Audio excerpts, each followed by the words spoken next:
5 kabaong ang natagpuan sa magkakahiwalay na lugar sa Metro Manila. Bukod po sa nakasulat na anti-China message, nakadikit din sa mga kabaong ang mga litrato ng ilang Chinese officials. Ang mainit na balita hatid ni Jomer Apresto. Pre, may nag-iwan dito ng kabaong, pre, kasama. Nagdulot ng takot sa ilang motorista at mga naglalakad ang kabaong na yan na iniwan sa bangketa ng Rizal Avenue Extension bandang 7th Avenue sa Caloocan kaninang madaling araw.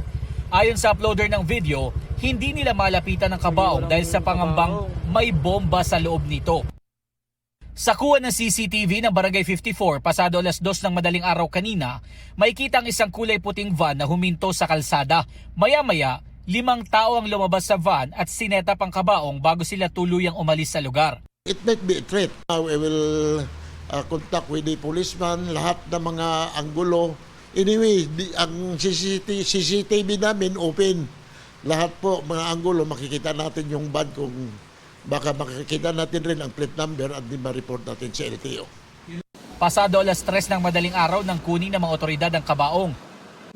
Sa Quezon City naman, isa ring kabaong ang iniwan sa gitna ng Boy Scout Circle sa Timog Avenue mag-aalas 3 ng madaling araw kanina. Ayon sa barangay officials, nakita ng mga tauhan ng Traffic and Transport Management Department o TTMD ang mga nag-iwan sa kabaong. May 3 tao na naglapag. Isang babae, 2 lalaki. Tapos van na puti na walang plate number. Tinanong siya nung TTMD, yung babae, sabi naman sagot nila babalikan din daw nila. Inisip namin na may tao kasi pero wala naman po, litrato lang.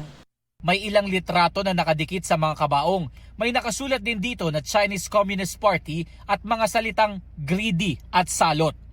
Pasado alas 3 ng madaling araw nang kunin ng kabaong ng Quezon City Police. Sa di kalayuan, mayroon ding mga bulaklak ng patay sa Center Island. Hindi raw malinaw kung kasama itong iniwan sa lugar dahil wala umanong playback ang CCTV ng barangay.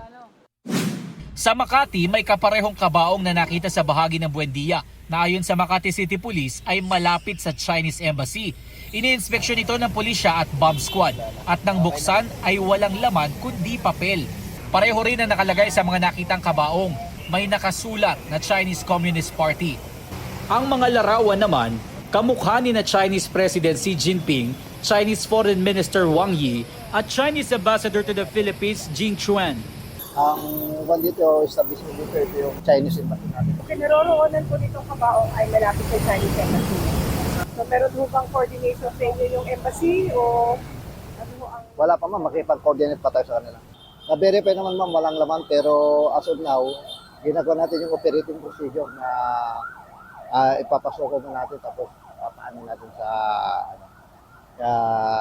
UOD para... May iniulat ding nakitang kabaong sa Santa Cruz sa Maynila. Jomer Apresto nagbabalita para sa GMA News. Iniimbestigahan na ng National Capital Region Police Office ang tungkol sa mga kabaong na iniwan sa ilang lugar sa Kamaynilaan na may litrato ng ilang Chinese officials. Ayon sa NCRPO, 5 kabaong ang natagpuan sa magkakahiwalay na lugar sa Caloocan, Quezon City at Makati. Sinadyang iwan daw ang mga kabaong kaninang madaling araw. May mensahe ang mga kabaong na kontra CPP-NPA at kontra China. Sinisilip na rin ng NCRPO ang mga CCTV sa lugar na pinag-iwanan ng mga kabaong.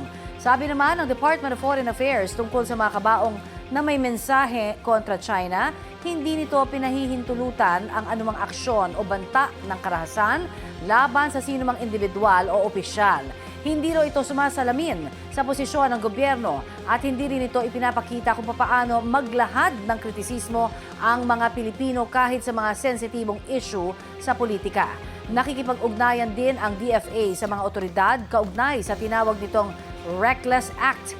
Wala pang pahayag ang Chinese Embassy kaugnay sa mga iniwang kabaong na may mensaheng kontra China.